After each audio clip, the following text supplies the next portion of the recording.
with all of the leaders of all major parties in Ontario set to debate in just under an hour. As you heard earlier from Nick Nanos, the key for the opposition leaders will be to make the focus be anything else other than Donald Trump and the threat of those tariffs. It's not an easy task, though. So could tonight be a turning point for this shortened election campaign?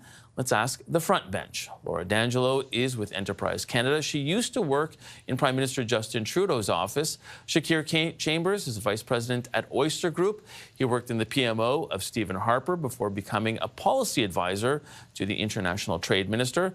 Alison Gifford worked in Jack Layton's office. She is now the Vice President of Policy and Public Affairs at Clear Strategy. And Laura Stone is a Queen's Park reporter for the Globe and Mail. Now, Laura Stone, you're covering that debate tonight, so we're going to start with you. What are you hearing from opposition campaigns at this hour and their game plan to put Doug Ford on the hot seat tonight? Well, look, I mean, I think the stakes are really high for the opposition parties tonight. This could be the first time in the campaign that most members of the public will be tuning in to hear from them. I think, they're going to try to get some attention and some airtime and to present their ideas in this contest and to present as premiers. I think, for Bonnie Crombie and the Liberal team, they're really framing this as a two-person race, as Bonnie Crombie being the clear alternative to Doug Ford. So I think you're going to see her go quite hard on Mr. Ford and his record, particularly when it comes to healthcare, which has been the key focus of the Liberal campaign. Other concerns like housing and affordability, as well as ethics. I think the same goes for NDP leader Marit Stiles. I think, her team is hoping that she can introduce herself more to voters who might not be as familiar with her. She's been the NDP leader for longer than Bonnie Crombie has been the Liberal leader, but she doesn't have quite as high of a profile. And they think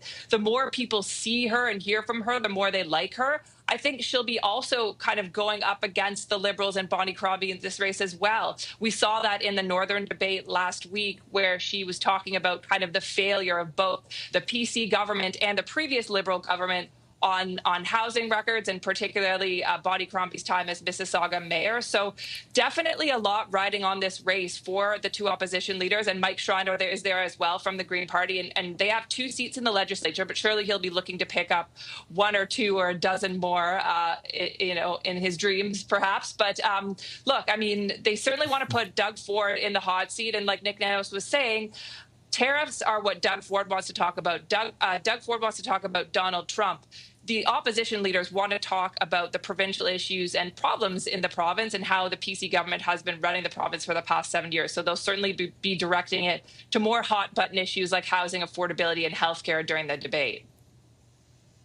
Laura D'Angelo, how does Bonnie Crombie need to be today? Like that last debate where she was the instigator on Northern Affairs, or where would you want to see her place herself in this debate?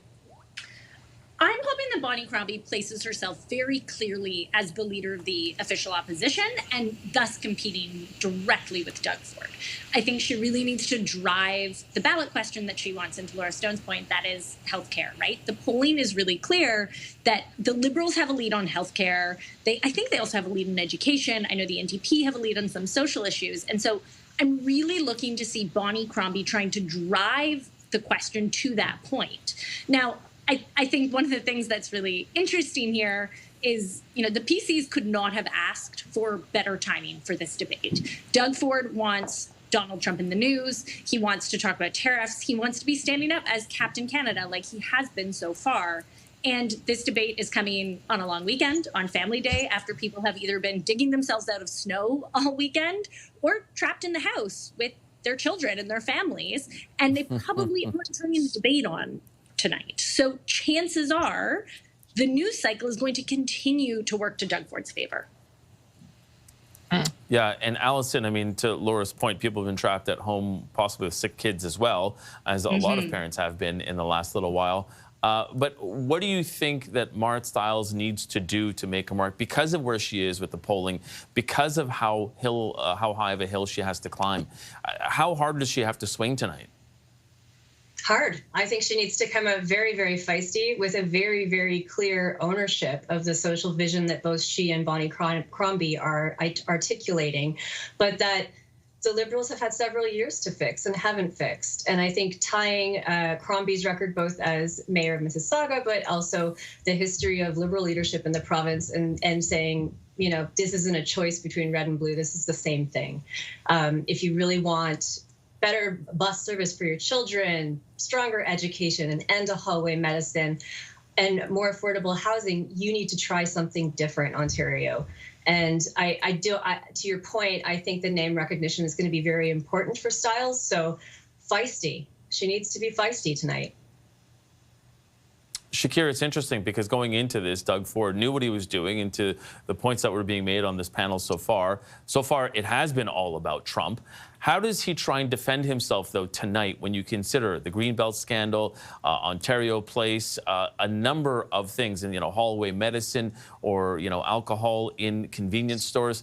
How does he parry those shots while at the same time trying to remain on the message that he wants to remain on?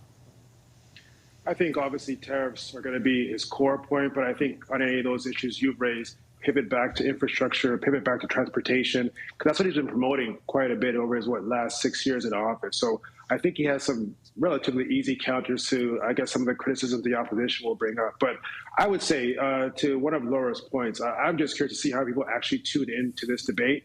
I think this has been a very low interest campaign.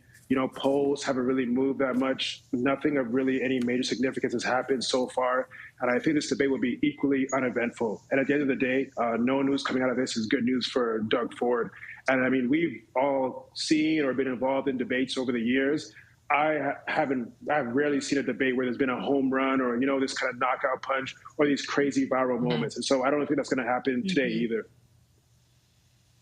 Yeah, as long as he doesn't say that he's got binders full of women, I think, and other things from past debates that we've seen in the past, and as long as it doesn't get too feisty and people say, "I'm talking now," those are the ones that I remember. But I don't know if we'll get that tonight.